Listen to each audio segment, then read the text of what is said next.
Hi, I'm Ollie. Welcome to Oxford Online English. Many English learners have similar problems and they say the same things. I've been studying for years, but I still can't speak fluently. How can I remember vocabulary? How do I stop translating in my head?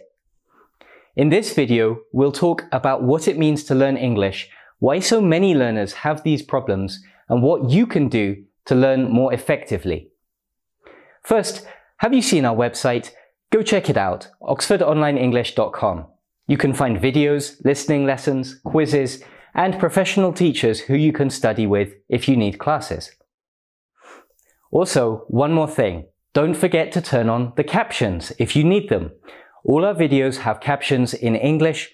Some have captions in other languages too. Click the CC button in the bottom right to turn on captions now. Let's start with a question. What does it mean to learn something? No, really, think about it. When you say, I learned this, what do you mean? Actually, it can mean different things. All learning depends on three things: theory, memory, and practice.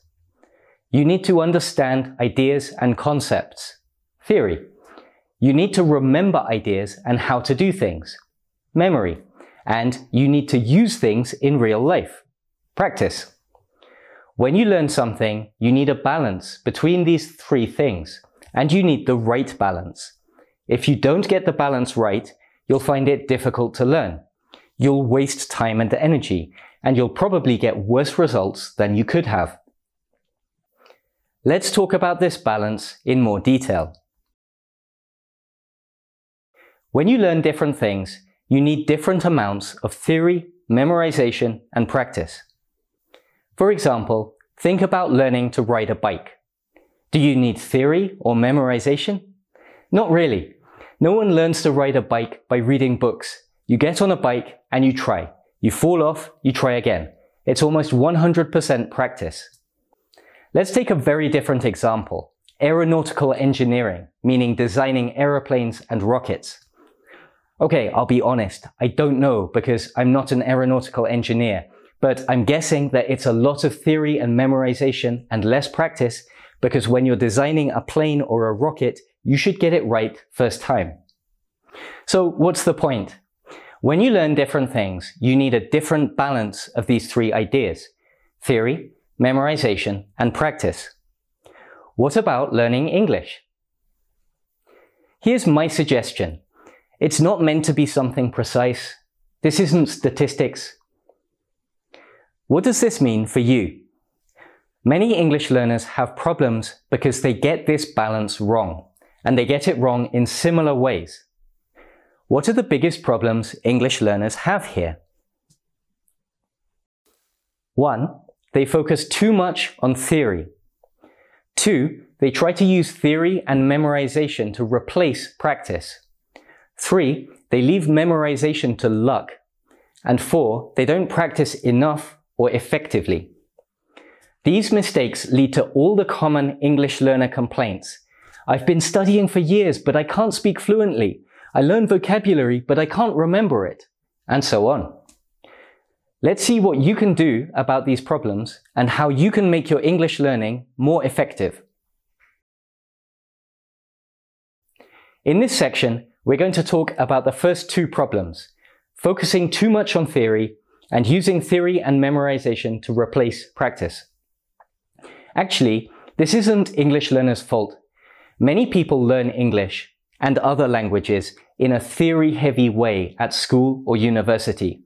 Then they think this is what language learning means, sitting in a classroom, doing grammar exercises, and so on. Theory is part of English learning. Going to a language class might be useful. Doing grammar exercises can be helpful in the right situation. But here's the key point. Practice comes first. Practice should come before theory. Using a language is a practical skill. It's more like riding a bike than designing an airplane or a rocket. You can't replace practice by studying theory. You can't learn to speak by doing exercises from a book. You can't learn to write essays by reading other people's essays. Here's a question. Do you have problems speaking fluently because you're translating whole sentences in your head? Yes? If you do, that's a sign that you've studied English in a way which depends too much on theory and not enough on practice. If you do this, you end up trying to calculate sentences in your head. That's really hard. It's like doing maths at high speed. Of course you can't speak fluently if you're doing this. Again, theory is not useless. Studying theory is not useless, but you have to put practice first. If you want to learn to speak, you have to speak. If you want to learn to write, you have to write. Theoretical study should support your practice. What does that mean? Let's take something which for many people is the biggest symbol of boring English lessons: grammar exercises. Grammar exercises can be very useful, but you should only do them when you really need them. For example, imagine you're speaking English regularly, but you're not good at using the present perfect. You know something about it, and you hear other people use it, and you know that you can't use it well when you speak. That's the right moment to take your grammar book and read about the present perfect and do some exercises. More generally, you should only study theory like grammar rules or vocabulary exercises when you already know what you need. Don't take your grammar book or your vocabulary book and start at Unit 1 and say, I'm going to study this whole book. Have you ever done that? I have. It doesn't work. You won't finish the book. You probably won't even finish the first 3 units. It's boring and it doesn't help you. Get a good grammar book. Get a good vocabulary book. Get books on writing or IELTS or whatever you need. Then take what you need when you need it. If you don't know what something is, then you don't need it yet. If you aren't sure whether you need something or not, then you don't need it yet. By the way, I'm not making this stuff up. It comes directly from my own language learning experiences. As you might know, I live in Greece. My Greek is not that good. Μένω εδώ 5 χρόνια και καταλαβαίνω αρκετά καλά, αλλά όταν μιλάω, είναι έτσι και έτσι. Τα βασικά μπορώ να κάνω μόνο. I haven't really studied formally. At one point, I realized I didn't know how to form the past tense. I knew some past verbs, but I couldn't make past forms which I hadn't seen before. Obviously, using past forms is very helpful in any conversation. You'll probably need a past verb at some point when you're talking. So, I found some grammar notes, did some exercises, and I learned how to make past forms. It wasn't boring or difficult because I felt I needed it, and it helped me immediately, so I remembered most of what I studied. Here's a summary. Put practice first. When you feel you need something theoretical, like a grammar point or vocabulary on a certain topic, then go and study it. You need to feel that you need it, because otherwise it probably won't stay in your head. The same is true with memorizing things. There's no point memorizing something unless you know you need it. Don't learn a big list of vocabulary which you'll probably never use. Go out and practice, talk to people, write something, find out what you can't say and which ideas you can't express, and then learn those words. Let's move on and talk more about memorization. Remember the problem that we said many English learners have with memorization? Too many English learners leave memorization to luck. Memorization isn't enough by itself to learn a language, but it is an important point. For example, take a topic which many English learners find difficult: preposition use. Should I use at or on? What's the difference between to and for? Why do I need to use on here? Often, learners approach this like other grammar topics where you start by learning rules. But there aren't really rules, or at least not so many useful ones.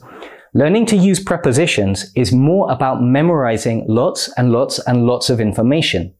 You have to memorize specific word combinations and phrases. Why do you say, it depends on, and not, it depends of? There's no good reason. You just need to remember, depend plus on. Many other topics are like this. They depend more on memory than theory. If you can't remember the information, then you can't use the language correctly. At this point, you'll start thinking in your language. Then you're translating, which means that you're calculating sentences in your head, which doesn't give you good results. So, memorization is necessary.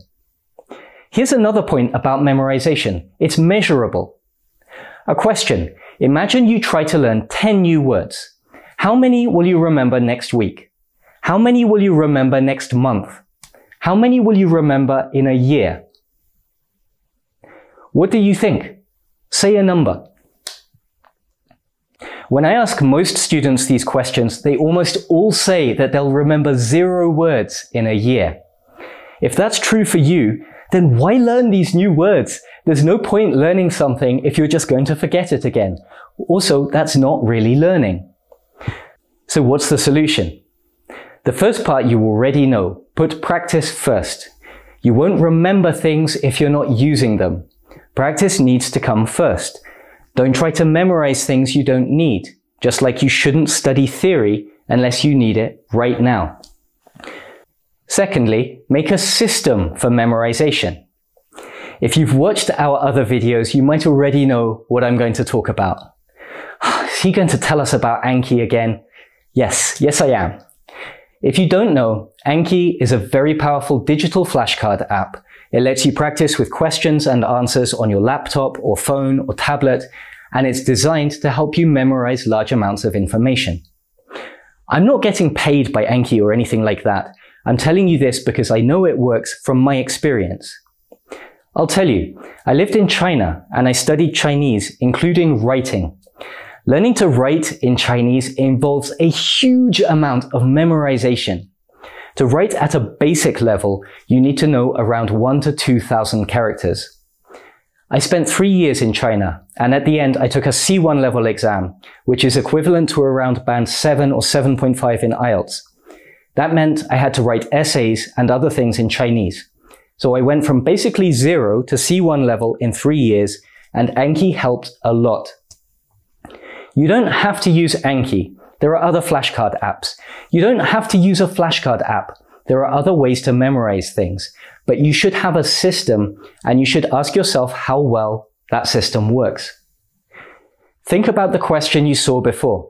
If you try to memorize 10 things today, how many will you remember in a year? It won't be 10. Nothing's perfect, and that's fine, but it shouldn't be 0 either. Whatever you do to memorize things, it should work. The information should stay in your head. If it doesn't work, then try something different. Or don't do it at all. There's no point memorizing something if you're going to forget it again. Spend your time on something better. Don't leave memorization to luck. You don't have to. There are tools you can use. Also, even if you're lazy, you should do this. In fact, especially if you're lazy, you should do this. Why? Because being systematic about memorization will save you so much time, effort, and stress in the long term. Many English learners get demotivated because they go in circles, studying the same things over and over and over again, learning and forgetting and learning and forgetting and learning and forgetting. Everyone's motivation is limited. If this is you, you will give up eventually. You will waste a lot of time and money and energy. So be systematic about memorization. Measure your results. Be a scientist. Save your time, save your money, and save your energy. But remember, memorization isn't everything. The most important thing is practice. Let's talk about that. You know this already. Practice is the most important part of learning English. Here are some questions many English learners have about practicing. How do I find someone to practice with? Can I practice by myself? In this section, we'll talk about effective practice. I'll start by answering these questions. You might not like my answers. First, how do you find someone to practice with? I don't know. You have to solve that problem. You can make friends with English speakers, do a language exchange, join a conversation group, pay for a language school, pay for a private teacher. I don't know what's possible for you. You have to find your own solution here. I'm not trying to be unkind, it's just reality. But I'll say this, learning to do anything will cost you time or money or both. If you have more time than money, then use your time. Look for English speakers or English speaking groups online or near where you live, or start your own. If you have more money than time, then pay for a teacher or a class. What about the second question? Can you practice effectively by yourself? No, not really. Why not? Because effective practice needs feedback. To be clear, practicing by yourself can be useful, but only if you're also practicing with other people and getting feedback regularly. If you're only practicing by yourself, it won't work. So what should you do to practice effectively? 1. Practice as much as possible. 2. Practice as widely as possible. Talk to many people about many different things. Write different kinds of texts on as many different topics as you can. 3. Make sure you have feedback. Feedback doesn't have to be formal. It doesn't have to come from a teacher, although sometimes that might be necessary. Feedback can be simple. For example, if you say something to someone and they go like this, that's feedback. It tells you that what you said wasn't clear. 4. Practice accurately. Accept that you will make mistakes, but don't be happy about it. Try to speak and write as accurately as you can. Work on your mistakes and your weaknesses continually. 5. Practice repetitively. Practice repetitively? Why? Repetition is boring. Okay, I know, but it's effective. Many English learners ask, how can I stop translating in my head? Well, I'll tell you the answer right now. It's not complicated. When people ask me this question, I ask them a question back. Actually, I have a simple conversation with them. Hello, how are you? Where are you from? Let's try it now together. Hello, how are you? Where are you from? Do you have to translate in your head to answer these questions? Most people say that they don't. Why not? It's because you've answered these questions hundreds of times. You can answer automatically. You don't have to think, and you don't have to translate from your language. That's the solution right there. If you don't want to translate in your head, then you have to respond automatically. To do that, you have to practice and repeat the same things many, many times. So, when you practice, don't talk about a topic once. Talk about it many times. Don't practice answering a question once. Repeat your answer over and over again. Don't write an essay once. Get feedback and write an improved version. Build repetition into your practice, and you will get better results. I hope this lesson was useful for you. Thanks very much for watching.